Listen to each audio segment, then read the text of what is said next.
Life India TV news. Panchayat समिती भिवंडीचे वरिष्ठ सहाय्यक श्री दीपक राजाराम देवरे यांच्या सेवानिवृत्तीनिमित्त आयोजित करण्यात आलेला स्नेहपूर्वक निरोप समारंभ पंचायत समिती भिवंडीच्या वतीने मोठ्या आनंदात आणि उत्साहपूर्ण वातावरणात पार पडला. तर या कार्यक्रमास गट विकास अधिकारी श्री गोविंद खामकर तसेच सहाय्यक गट विकास अधिकारी श्री सुदाम लक्ष्मण इंगळे यांची प्रमुख उपस्थिती लाभली. यावेळी उपस्थित मान्यवरांनी श्री दीपक देवरे यांच्या दीर्घ, प्रामाणिक व निस्वार्थ शासकीय सेवेला उजाळा देत त्यांचे मनपूर्वक अभिनंदन केले आणि त्यांच्या निवृत्तीनंतरच्या आयुष्यासाठी हार्दिक शुभेच्छा दिल्या. आपल्या सेवा काळात श्री दीपक देवरे यांनी प्रामाणिकपणा, कर्तव्यनिष्ठा आणि निष्कलंक सेवाभाव जपत अनेक जबाबदाऱ्या यशस्वीरित्या पार पाडल्या. त्यांच्या शांत, संयमी आणि सहकार्यशील स्वभावामुळे अधिकारी, कर्मचारी तसेच नागरिकांमध्ये त्यांनी आपले वेगळे स्थान निर्माण केले. त्यांच्या कार्याची उपस्थितांनी मनापासून प्रशंसा करत त्यांच्या योगदानाबद्दल कृतज्ञता व्यक्त केली. या स्नेहसंमेलनास पंचायत समिती भिवंडीतील विविध विभागांचे अधिकारी, कर्मचारी तसेच सहकारी मोठ्या संख्येने उपस्थित होते. सर्वांनी श्री दीपक देवरे यांना पुष्पगुच्छ, स्मृतिचिन्ह व शुभेच्छा देऊ सन्मानपूर्व निरोप दिला. संपूर्ण कार्यक्रमात आनंद, आपुलकी आणि कृतज्ञतेचे वातावरण अनुभवायला मिळाले. आपण आयोजित केला आहे. या ठिकाणी मी इथं जॉईन झाल्यापासून आपण बरेच समारंभ पाहिले, परंतु एवढी भरलेलं सभागृह मी पहिल्यांदा पाहतो. म्हणजे निश्चितच आपण समजू शकतो की त्यांच्यावरती प्रेम करणाऱ्यांची संख्या ही प्रचंड आहे. तर असा योग येण्यासाठी आपलं व्यक्तिमत्व हे तसं असणं आवश्यक आहे. म्हणजे आपण म्हणतो ना की काही लोकांना माणसं जोडण्याचा छंद असतो, तर तशा प्रकारचं एक व्यक्तिमत्व म्हणजे आपले दीपकजी देवरे. परवा दिवशी आपल्याकडे ते दयानंद शेट्टी आले होते. आपण सर्वांनी त्यांच्यासोबत फोटोचा आस्वाद घेतला. परंतु महत्वाची गोष्ट अशी की ज्या उंचीवरचं ते व्यक्तिमत्व आहे, त्या उंचीवरनं सुद्धा जर ते दीपक देवरे यांच्याशी जर ते नाळ जोडून असतील तर निश्चितच आपले दीपक देवरे हे खास आहे हे आपल्याला मान्य करावं लागेल. आणि या ठिकाणी जवळपास 2 वर्ष झाले मी जवळपास काम करतोय आणि प्रशासन विभागामध्ये देवरे मी जॉईन झाल्यापासून तिथंच आहेत. परंतु ते जे विषय सांभाळतात, त्यांच्याकडे जे विषय आहेत ते पूर्णतः जॉब चार्टच्या बाहेरचे विषय आहेत.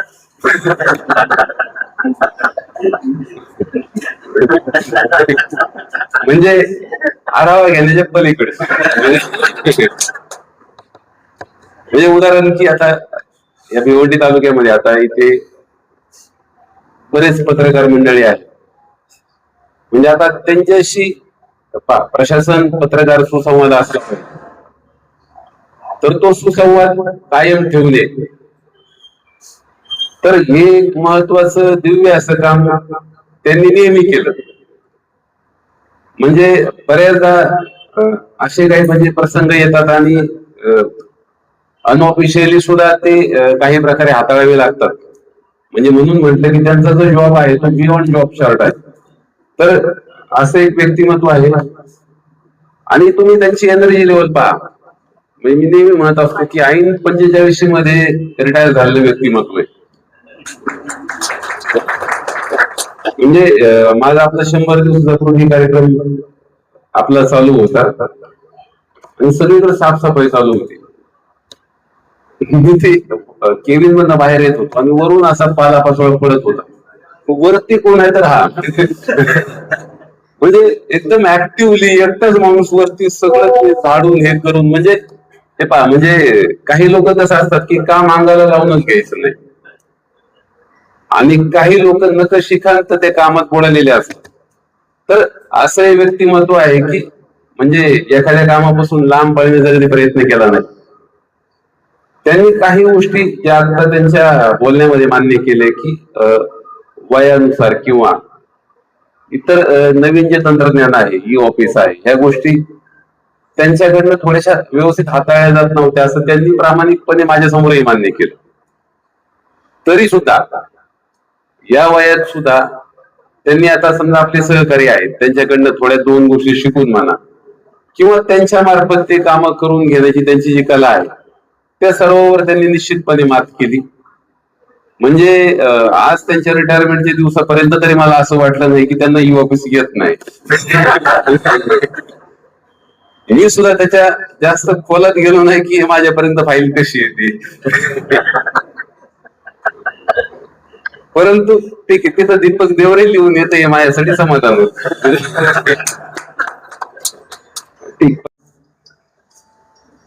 आणि माझ्या गावात आलेले तर माझे नातेवाईक, माझे समधे असतील,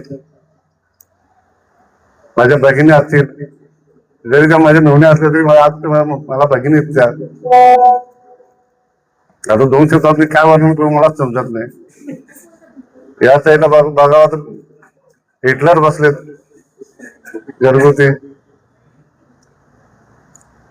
मी वाणगावला हजर झाल्यानंतर पण हजर होण्यापूर्वी तर जो मी अनुकंपाकडे लागलो, पण लागण्यापूर्वी मला एवढा त्रास झाला, मी आता बोलावं नाही माणसाने, एवढा त्रास झाला. पण ते म्हणतात ना आपलं कुंपण काय म्हणतात ते म्हणते, मला आठवत नाही आता त्या गोष्टीमध्ये. तेव्हा त्या टायमाला सर एवढे ऑफिसर डेंजर होते, व्हिडिओ साहेब म्हणा, मेडिकल ऑफिसर म्हणा, नंतर तुमचे विस्तार अधिकारी असतील, एकदम स्ट्रिक्ट होते. पण जेव्हा मी वस्ताईपर्यंत डेंजर होते, गुंड मॅडम होत्या, प्रशासन कडक. पण जेव्हा मी भिवंडीला आलो, तसं भिवंडीला आल्यानंतर असं वाटलं नाही सर, एकदम मन मिळावं, एकदम कुटुंबासारखं. ते सोनटक्के साहेब असतील, नंतर मोहिते साहेब असतील, घोरपडे साहेब असतील, एकदम मित्रासारखे आम्ही राहिलो. आणि त्यानंतर सर तुम्ही आल्यानंतर मग सर आता तुमचा असं वाटतं तुम्हाला का मी स्टेजवर बसतो म्हणून माझा मोठे मला सांगतो, सर बिलकुल नाही सर. सर तुम्ही आम्हाला एवढं सांभाळलंय, जेव्हा कम्प्युटर सिस्टीम आली यार बापरे याच्या मुसीबत आहे, काहीच समजत नाही आम्हाला. साधा मोबाईल आम्ही बोललो बाबा पैसे पाठवा तरी आम्हाला जमत नाही कधी कधी.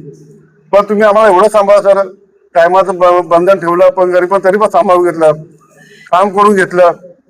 पण माझं मन सांगते का आपण पण आपली जबाबदारी आपण कुठं पाळणार, आपण पण आपली जबाबदारी पाळली पाहिजे. त्यामुळे साहेब काय सांगतात तेवढं त्यांना पण वरून विचारणं होते. कधी कधी जर मला काही लोक काही कारण माझ्या अंगावर घ्यायला लागायचे, नाही साहेब माझं त्याचं चुकलं नाही माझं चुकलंय. तर असे भरपूर प्रसंग आले सर. तर या प्रशासनामध्ये काम करताना सर एवढी कठीण परिस्थिती आहे की, पण त्या परिस्थितीमध्ये मला रुपेश असेल, मयूर भाऊसाहेब असतील, नंतर महाले असतील, सासरे भाऊसाहेब असतील, मोपे असतील, पण कधी तिथं असं जाणवलं नाही का बा मी एकटा आहे म्हणून. कधी कधी तर असं व्हायचं काय मदत लागली तर किस्मतरावला फोन केला, 10 मिनिटात आमचं काम होऊन जायचं. त्याच्यामुळे कधी अशी अडचण वाटली नाही. पण तुम्ही जे मला 2 वर्षात सांभाळलं सर या ऑनलाईनच्या सिस्टीम मध्ये, मला असं झालं होतं अरे बाबा नको तर काम काय रे झंझटाला काम. माझी बायकोची रोज भांडण, सकाळी 6च्या अगोदर गेलं तर का लवकर का आले, कुठे थांबले होते. अरे 8 नंतर गेलं 9 वाजले का कुठे थांबले होते.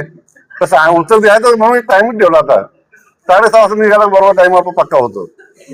हा आता काय हे आता कसं, आता मी माझं माहेर सोडून जाणार आहे. आता मी हे माझं माहेर आहे. मी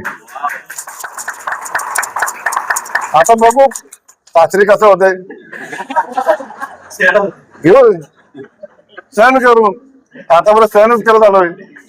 तिने जे सांगितलं ना तिच्यावर का ठीक आहे, आमचं लग्न कसं तुम्हाला आम्हाला माहित आहे, घेतलं सांभाळून मी.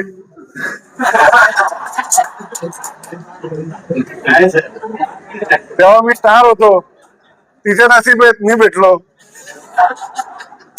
हा मग हसणार का नाही, लय सिरियसली पण आहे आमच्या लग्नामध्ये. बगर खाली ना पोतात पडली, असो पण गमतीचा भाग झाला. या कार्यक्रमामध्ये ज्यांनी ज्यांनी सहकार्य केलं, खास करून मयूर असेल, किस्मतराव असेल, रुपेश असेल, भोसले साहेब असतील, सोनार साहेब असतील, सर्वांनी प्रत्येकाने मला येऊन विचारायचं काय मदत लागेल का. खास करून साहेबांनी मला पहिले काय त्यानुसार विचारलं, तेवढं काय अडचण वगैरे नाही साहेब, असं तर नक्कीच सांगेन. तर असा प्रवास सांगण्यासारखा भरपूर आहे. साहेबांना मिटिंगला जायचंय. आता काय आबादी निया आवड दुखणे सहन करा. या प्रवासामध्ये मला माझ्या मिसेसने जी साथ दिले भयानक. आता मी किती सभ्य आहे ते कोणा सांगायची गरज नाही.